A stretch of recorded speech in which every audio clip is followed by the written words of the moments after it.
Hi friends, అందరైతే ఎట్లున్నారు? బాగున్నారా? నేనైతే ఈరోజు బెండకాయ కర్రీ చేస్తున్నా. చాలా రోజులే అయిపోయింది ఈ కర్రీ చేయక. ఎందుకో ఈరోజు అయితే చేయాలనిపించింది. మా ఆయన కోసం అయితే కొన్ని టమాటాలు వేసి అయితే బెండకాయ కర్రీ లాగా చేస్తున్నా. నేను ఎట్లా చేస్తా అంటే, ఫస్ట్ ఆయిల్ పోసుకొని పచ్చిమిర్చి ఆనియన్స్ మంచిగా వేగిన తర్వాత అల్లనే పసుపు వేసుకొని కొద్దిసేపు అయితే ఉడికించుకొని ఇగో బెండకాయలు అయితే వేసుకోవాలి. అవి కూడా మంచిగా మగ్గిన తర్వాత కొంచెం సాల్ట్ వేసుకొని ఆ తర్వాత అయితే టమాటా కూడా వేసుకొని అల్లం వెల్లిపాయ వేస్తాను నేనైతే.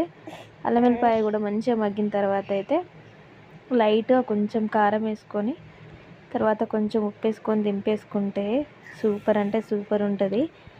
నాకు ఇట్లా చేసుకోవడం కంటే ఫ్రై చేయడం చాలా ఇష్టం. కానీ మా ఆయనకి ఫ్రై చేస్తే అంతగా నచ్చదని చెప్పేసి ఆయనకు నచ్చినట్టుగా వండుతున్నా. మీకు ఎంతమందికి బెండకాయ ఫ్రై అంటే ఇష్టమో కామెంట్ చేయండి. వీడియో చూస్తున్న వాళ్ళు ఒక లైక్ చేయండి. బాయ్.